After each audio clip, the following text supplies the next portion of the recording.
ఈరోజు చాలా చక్కటి ప్రదేశానికి వచ్చిన. అద్భుతమైన ప్రకృతి, ప్రశాంతతకి మూలం ప్రకృతి అని నా యొక్క అభిప్రాయం. ఇక్కడెక్కడన్నా ప్రశాంతంగా ఒక చోట కూర్చొని కొన్ని విషయాలు మాట్లాడుకోవాలనిపిస్తుంది. అంటే ఏకాంతంలోనే అసలైన ప్రశాంతత ఉంటుంది. దీన్ని మనం మాట్లాడుకునే దానికన్నా అనుభవించిన వాళ్ళ మాటల్లో వాళ్ళు మాట్లాడినప్పుడు ఇంకా చాలా చక్కగా అర్థమవుతుంది.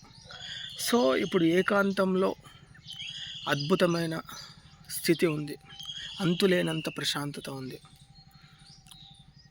దీని గురించి మనం మాట్లాడుకుంటే చాలామంది ఆలోచిస్తారు, చాలామంది ఒంటరిగా ఉంటారు, ఒంటరితనాన్ని అనుభవిస్తూ ఉంటారు. సో ఒంటరితనం గురించి కొన్ని విషయాలు మాట్లాడుకుందాం చిన్నవి. గతంలో నేను కొన్ని ఒంటరితనం గురించి కొన్ని వీడియోస్ అయితే చేసిన. కొత్త వాళ్ళు ఉంటే అది చూసిన తర్వాత చూస్తే ఇంకా అర్థమవుతుంది. సో నా పాయింట్ ఆఫ్ వ్యూ ఏంటంటే, ఒంటరితనం అనేది రకరకాల స్థితిలో ఉంటుంది. ఇప్పుడు ఒంటరితనం ఎట్లుంటుందంటే, మనం ఇప్పటివరకు సంపాదించిన డబ్బు ఒక్కసారి పోయినప్పుడు ఒంటరితనం అనేది ఉంటుంది. ఇప్పటిదాకా మనం పెట్టుకున్న నమ్మకం, అది నమ్మకం ఎవరిపైన నమ్మినప్పుడు వాళ్ళు మన నమ్మకాన్ని మీద దెబ్బతీసినప్పుడు మనం ఒంటరితనంగా భావిస్తాము. ఇంకా యువత అంటే లవ్లో బ్రేకప్ అయిన వాళ్ళు ఒంటరితనంగా ఫీల్ అవుతారు. ఇలాంటి రకరకాల సిచ్యువేషన్స్ని ఎదురైనప్పుడు మనిషి అనేవాడు ఒంటరితనాన్ని ఫీల్ అవుతాడు. సో వాళ్ళకి తెలియని ఒక సత్యం ఏంటంటే, ఈ ఒంటరితనం అంతా మనిషి సృష్టించుకుంటున్న కోణం అని తెలుసుకోడు. అది ఎట్లానో నేను చెప్తా. ఇప్పుడు ఇవన్నిటికీ ఆల్టర్నేట్ ఉంది. ఎగ్జామ్లో ఫెయిల్ అయితే మళ్ళీ రాసుకోవచ్చు, లవ్ బ్రేకప్ అయితే ఇంకో ఆప్షన్ ఉంది, లైఫ్లో ప్రతిదీ ఉంది. బట్ ఏమవుతుందంటే, లైఫ్ అక్కడే అని మనం స్ట్రక్ అయిపోతాం కదా, అప్పుడు అసలైన ఒంటరితనం. సరే, ఇదంతా మనిషి ఒక జోన్ని తయారు చేసుకొని ఒంటరితనంగా భావించే స్థితి అన్నమాట. అసలైన ఒంటరితనం అనేది ఉంది. అది మనం తెలుసుకోవాలంటే, డబ్బున్నా ఎట్లా ఉపయోగించుకోవాలో తెలియకపోవడం అసలైన ఒంటరితనం. జీవితంలో ఏం చేయాలి, ఎలా బతకాలి అని క్లారిటీ లేకపోవడం ఒంటరితనం. అంటే అన్నీ ఉన్నా ఎలా జీవించాలో అర్థం కాకపోవడం. సో అది ఫైనల్ ఒంటరితనం అన్నమాట. అంటే ఇంకా ఆ ఒంటరితనం నుంచి ఫస్ట్ బయటికి రావాలి మనిషి అనేవాడు. ఈ చిన్న చిన్న మనిషి తయారు చేసుకుంటున్న ఈ యొక్క జోన్లో నుంచి లోపల, అంటే మనిషి అనేవాడు ఎంత తెలివైనవాడో చూడు. వాళ్ళే 4 గోడల మధ్య సంఖ్యలు తలిగించుకొని డిప్రెషన్ అని, ఒంటరితనం అని తయారు చేసి, ఎవరో అది బద్దలు కొట్టాలని, ఎవరో వాళ్ళని బయటికి లాగాలని, ఆ జోన్ నుంచి, ఆ ఒంటరితనం నుంచి బయటికి రావాలని మనిషి కోరుకుంటాడు. సో తాను సృష్టించుకుంటున్న సామ్రాజ్యమే అదంతా. నిజానికి ఒంటరితనం అనేది ఒక భయంకరమైన పరిణామం మనం అనుకోవచ్చు. చాలామంది ఈ రోజులో ప్రస్తుత సమాజంలో చాలామంది అనుభవిస్తున్నారు. సో అది అనుభవించకుండా బయటపడాలంటే వాస్తవంలోకి రావాలి మనిషి అనేవాడు. ఏది జరిగినా వాస్తవం అని తెలుసుకోవాలి, ఏది జరిగినా ప్రకృతి స్థితి అని తెలుసుకోవాలి, ఏది జరిగినా జరగాలి కాబట్టే జరుగుతుంది అనే ఒక ఉనికిలో బతకాలి. మనిషి అనేవాడు ప్రతిదాన్ని యాక్సెప్ట్ చేయడం మొదలుపెట్టే ప్రతి ఒక్కరూ కూడా ఈ ఒంటరితనం నుంచి దూరం వచ్చేస్తారు. నీ జీవితంలో ఏదన్నా సమస్య వచ్చిందా, అది ఊరికే అలా ఉండదు, మళ్ళీ కొంతకాలం తర్వాత అది బయటకు వచ్చేస్తుంది. నీ జీవితంలో చాలా అంతులేనంత సంతోషం వచ్చిందా, అది ఎప్పటికీ అంతే ఉండదు, కొంతకాలం తర్వాత అది వెళ్ళిపోతుంది. సో వాతావరణం లాగా నీ జీవితంలో వచ్చే ప్రతి సమస్యలని నువ్వు అంతే పట్టుకొని దాంట్లోనే నీ జీవితాన్ని యాడ్ చేసుకొని, అది జరగకపోతే నువ్వే ఒక జోన్ని క్రియేట్ చేసుకొని ఒంటరితనం అనే సంఖ్యలు తలిగించుకొని బతికే జీవితాలు ఎన్నో ఉన్నాయి. సో నేను చెప్పేది ఒకటే చిన్న మాట, మనిషి జీవితం అనేది చాలా ముఖ్యం. అది చెప్తేనో తెలిసేది కాదు, అర్థం చేసుకోవాలి. మనిషి జీవితం అంటే ఇంత అద్భుతమైన జీవితాన్ని నువ్వు చూడగలుగుతున్నావు, ఇంత మంచి వెలుగు చూస్తున్నావు, ఇంత మంచి రుచులను ఆస్వాదిస్తున్నావు, ఇంత మంచి గాలిని తీసుకుంటున్నావు, ఇంత మంచి ప్రయాణం వెళ్ళాలన్నా నీ దగ్గర వెళ్ళే ఒక సిచ్యువేషన్ ఉంది అంటే ఇంత అద్భుతమైన సృష్టిని అంటే ఆస్వాదించని ప్రతి ఒక్కరు కూడా అజ్ఞానులే. అర్థమవుతుందా? ఏసీ లేదని బాధపడుతుంటాడు, కాస్త బయటకు వచ్చి చూడు, అద్భుతమైన స్వచ్ఛమైన గాలి ఉంది. అంటే ప్రతిదీ కూడా అంతే. మనిషి అనేవాడు ఒక వాళ్ళ మనసులో కొన్ని పెట్టేసుకొని అక్కడే చూస్తున్నారు జీవితాన్ని, అందులోనే అంతులేనంత ఆనందం ఉంటుందేమో అని వెతుకులాట మొదలు పెడుతున్నాడు. కానీ అద్భుతమైన జీవితం ఉంది, అది జీవించాలి అని ఒక ఆలోచన చాలా తక్కువ మందికి వస్తుంది.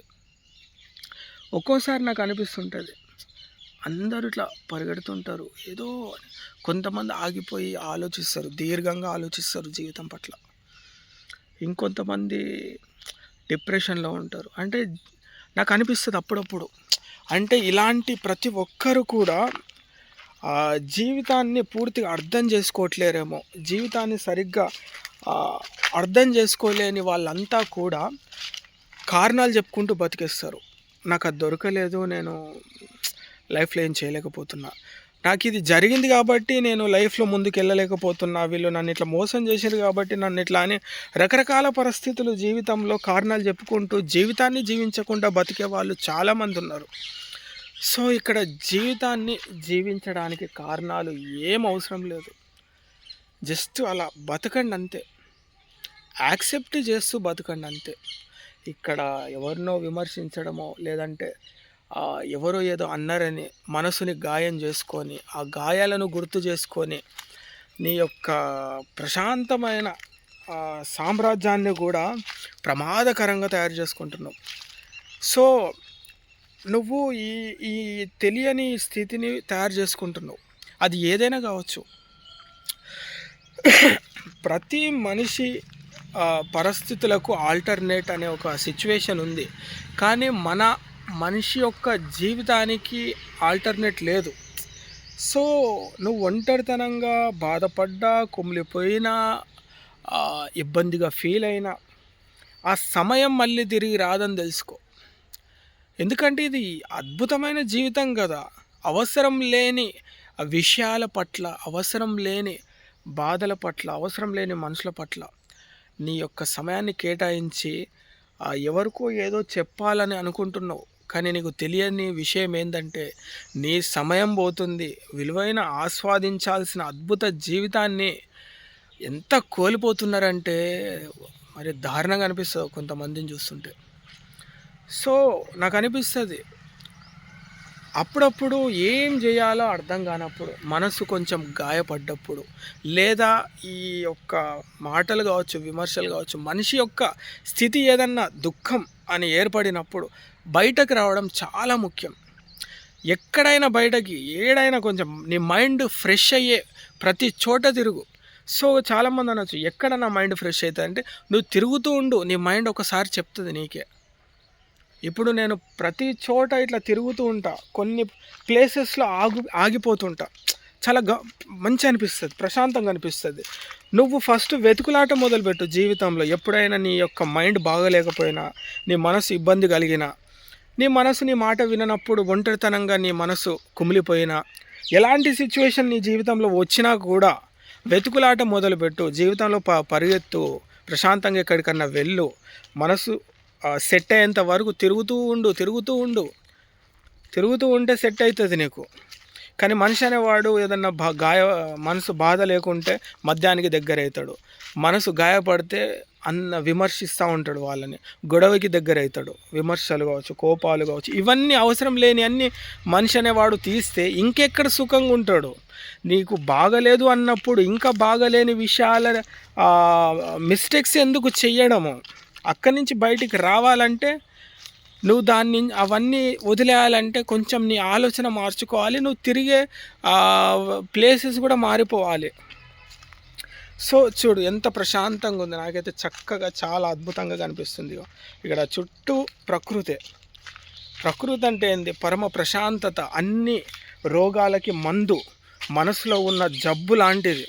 ప్రతి జబ్బుకి మందు ఇక్కడే. అద్భుతమైన శ్వాస, అద్భుతమైన గాలి, అద్భుతమైన శబ్దం, అద్భుతమైన సృష్టి. ఇంత అద్భుతమైన సృష్టిలో మనం బతకడం అంటే అదృష్టం ఉండాలి. అది ఆస్వాదించాలి, అది ఉపయోగించుకోవాలి. ప్రతి దానికి, ప్రతి కారణానికి కారణాలు చెప్పుకుంటూ జీవితాన్ని అక్కడే స్టాప్ చేసుకుంటూ ఉంటే అర్థం ఏముంది? జీవించండి, ఆస్వాదించండి, బతకండి, తిరగండి, సంతోషంగా గడపండి. జీవితం కదా ఇది.